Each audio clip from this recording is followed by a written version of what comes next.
2026년 2월 2일 월요일입니다.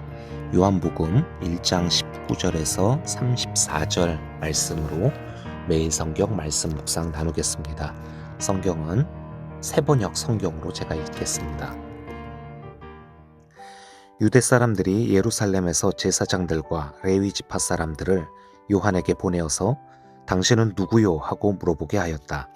그때 요한의 증언은 이러하였다. 그는 거절하지 않고 고백하였다. 나는 그리스도가 아니요. 하고 그는 고백하였다. 그들이 다시 요한에게 물었다. 그러면 당신은 누구란 말이요? 엘리야요? 요한은 아니요. 하고 대답하였다. 당신은 그 예언자요? 하고 그들이 물으니 요한은 아니요. 하고 대답하였다. 그래서 그들이 말하였다. 그러면 당신은 누구란 말이요? 우리를 보낸 사람들에게 대답할 말을 좀 해주시오. 당신은 자신을 무엇이라고 말하시오? 요한이 대답하였다. 예언자 이사야가 말한 대로 나는 광야에서 외치는 이의 소리요. 너희는 주님의 길을 곧게 하여라 하고 말이요. 그들은 바리새파 사람들이 보낸 사람들이었다. 그들이 또 요한에게 물었다. 당신이 그리스도도 아니고 엘리야도 아니고 그 예언자도 아니면 어찌하여 세례를 주시오? 요한이 대답하였다. 나는 물로 세례를 주오. 그런데 여러분 가운데 여러분이 알지 못하는 이가 한 분 서 계시오. 그는 내 뒤에 오시는 분이지만 나는 그분의 신발끈을 풀 만한 자격도 없소. 이것은 요한이 세례를 주던 요단강 건너편 베다니에서 일어난 일이다. 다음 날 요한은 예수께서 자기에게 오시는 것을 보고 말하였다. 보시오, 세상 죄를 지고 가는 하나님의 어린 양입니다.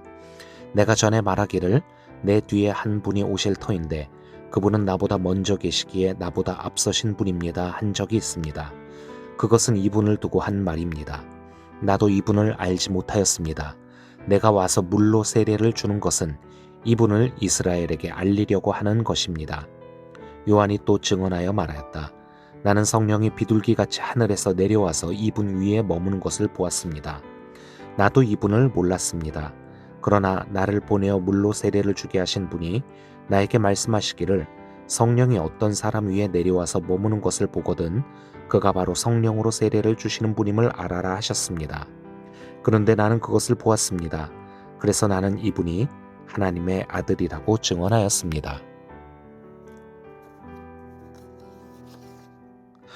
요한복음 20장 31절은 요한복음이 우리로 하여금 예수가 그리스도요 하나님의 아들이심을 믿게 하고 또 그렇게 믿어서 그의 이름으로 생명을 얻게 하려는 목적으로 쓰인 책이라고 설명을 합니다. 오늘 우리가 읽은 1장 19절에서 34절에서 등장하는 침례 요한은 이 목적에 굉장히 충실하게 부응하고 있습니다. 침례 요한을 보면서 우리는 주님이 어떤 분이시고 그런 주님 앞에서 우리는 또 어떤 존재인지 그리고 어떤 모습으로 살아가야 할지 묵상을 하게 됩니다.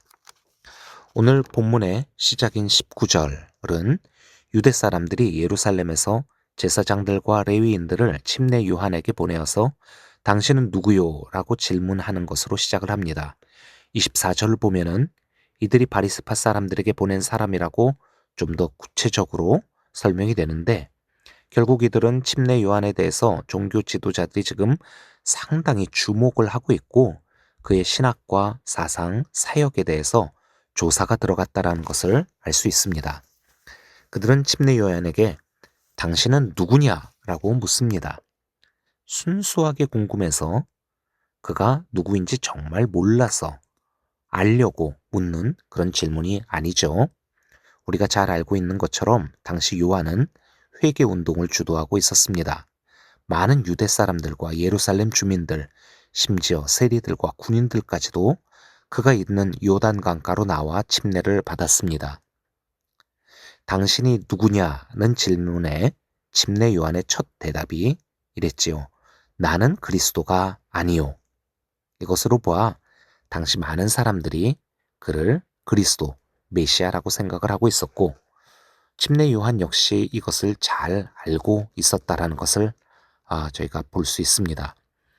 예루살렘에서 온 조사관들은 끈질기게 그러면 당신은 엘리야냐고 또는 모세와 같은 다른 예언자냐고 묻습니다. 모두 마지막 시기에 나타날 것이라고 성경에 예언되었던 인물들이죠.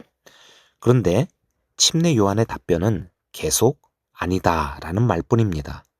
답답해진 그들은 그럼 당신은 대체 누구냐고, 그리스도도 아니고 엘리야도 아니고 성경에 예고되었던 예언자도 아니라면은 그렇다면 왜 사람들에게 침례를 주고 있냐라고 따져 물었어요.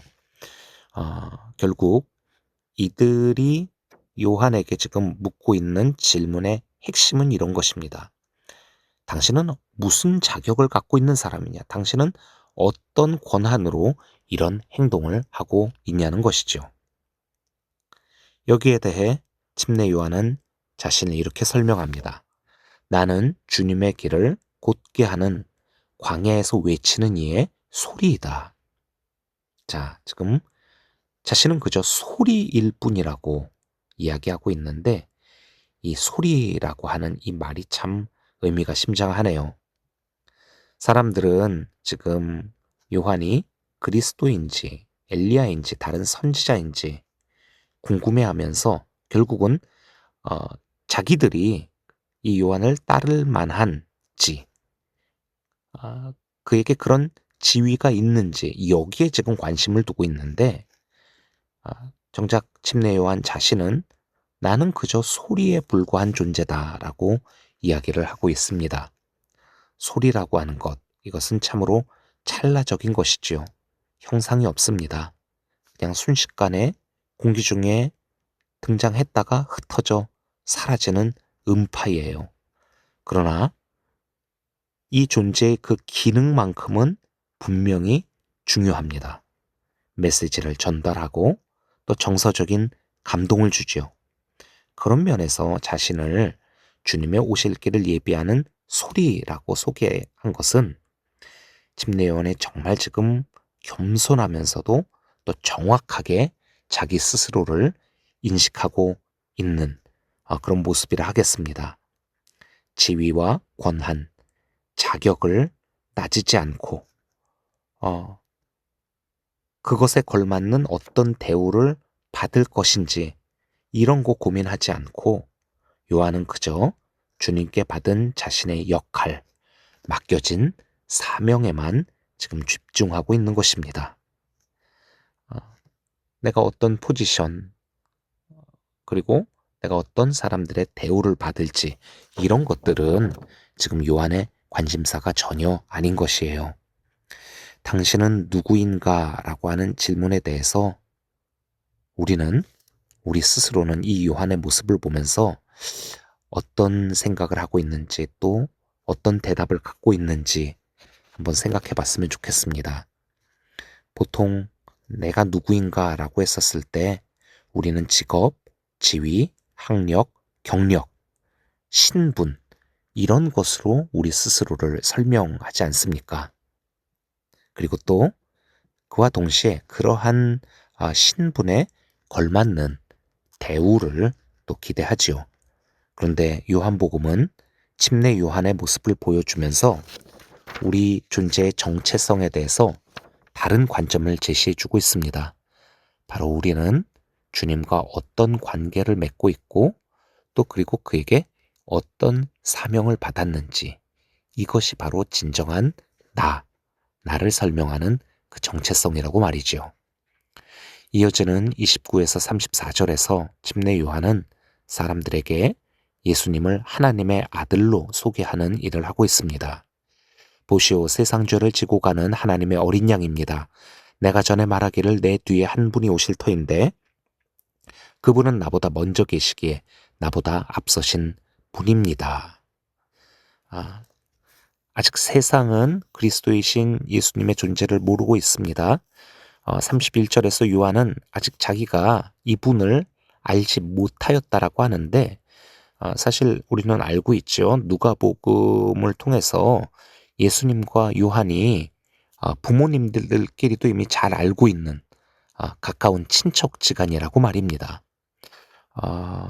요한이 지금 예수님을 내가 아직 알지 못했다라고 하는 것은 예수라고 하는 한 사람을 몰랐다는 게 아니라 이 예수가 바로 그리스도시다라고 하는 것을 아직 인정하지 못하고 있었다라는 그런 뜻이겠지요. 누가복음 1장에서 침례 요한의 어머니 엘리사벳, 예수님의 어머니 마리아와 만나잖아요. 그러면서 분명히 마리아가 성령으로 메시아를 잉태하였다라는 거, 그거 엘리사벳이 알았거든요. 그러니까 나중에 자신의 아들 요한에게도 분명히 말하지 않았겠습니까? 그러나 요한은 아직까지 자신의 친척인 이종사촌인 예수가 메시아라고 하는 것을 믿지 못하고 있었습니다. 그러나 이제는 깨달았다라고 하고 있죠. 바로 그 자신에게 예수님이 오셔서 침례를 받을 때 성령께서 임하신 것을 보았기 때문입니다. 32에서 34절 보면은 요한이 또 증언하여 말하였다. 나는 성령이 비둘기같이 하늘에서 내려와서 이분 위에 머무는 것을 보았습니다.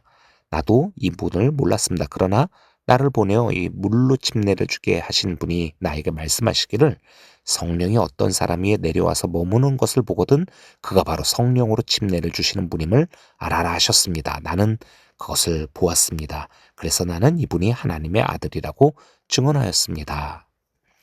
요한은 자신이 물로 침례를 주며 백성들을 정결케 하고는 있지만은 그래서 그리스도를 맞이하게 하는 일을 하고는 있지만은 지금 이제 이 예수님은 그리스도로서 이 백성들에게 성령으로 침례를 주며 당신의 백성들을 온전하게 거듭나게 하실 하나님의 아들이라고 지금 이렇게 분명하게 말하고 있는 것이죠. 자, 오늘 본문은 우리에게 나는 누구인가 라는 질문에 대해서 다시금 좀 생각을 하게 만들어 줍니다. 세상은 우리의 신분과 직함을 묻고 또 우리에게 자격과 권한을 요구하지요. 그런데 요한복음은 자신을 그저 소리라고 부르며 주님의 길을 예비하는 사명에 집중하는 그런 침례 요한의 모습을 보여줍니다. 그는 또 사람들의 시선이 자기에게 머물지 않도록 담대하게 예수님을 하나님의 어린 양, 하나님의 아들로 그렇게 가리키고 있습니다. 오늘 하루 우리의 삶의 자리에서 내가 사람들에게 얼마나 인정받고 있는지, 그래서 때로는 기분이 참 좋기도 하고 또 때로는 속상하기도 하잖아요. 근데 그것을 살피기에 앞서서 내가 예수님과 얼마나 깊은 관계를 맺고 있는지, 또 그런 예수님을 드러내는 삶을 살고 있는지를 저희가 한번 생각해 봤으면 좋겠습니다. 가정과 일터와 교회에서 내 말과 또 태도, 그리고 내가 선택하고 결정하고 행하는 이 모든 것들이 나를 높이는 방향으로 흐르려고 할 때마다 침례 요한처럼 한 걸음 물러서서 주님이 더 크게 보이게 하는 그런 소리로 내가 살고 있는지 우리 자신을 한번 살펴보았으면 좋겠습니다. 함께 기도하겠습니다. 주님, 제 안에 인정의 욕망과 또 비교의 마음을 내려놓게 하여 주시옵소서. 어디서든 예수님을 가리키는 겸손한 증인으로 살기 원합니다. 때로는 세상의 사람들로부터 인정받지 못하고 또 내가 생각하는 수준만큼 내가 어떤 자리에 오르지 못한다라고 하는 사실이 우리를 참 힘이 빠지게 하고 낙심하게 하는 경우들이 많습니다. 하나님, 그런 우리들의 마음을 위로하여 주시고 주님께서 우리에게 허락하여 주신 그런 달란트를 따라서 내가 최선을 다해 노력하는 가운데 하나님의 때, 하나님의 인도하심을 따라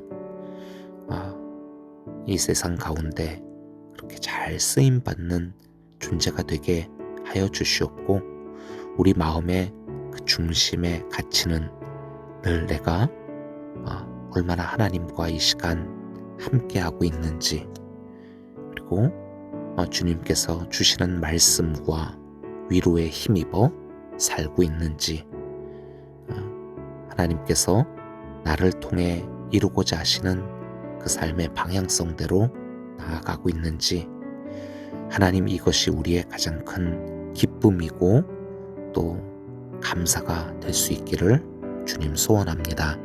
하나님, 하나님의 어린 양이신 예수님을 더 깊이 믿고 의지하게 하시며 성령께서 제 삶에 머무르심으로 나의 말과 행동이 복음의 향기가 되게 하여 주시옵소서. 예수 그리스도의 이름으로 기도합니다. 아멘.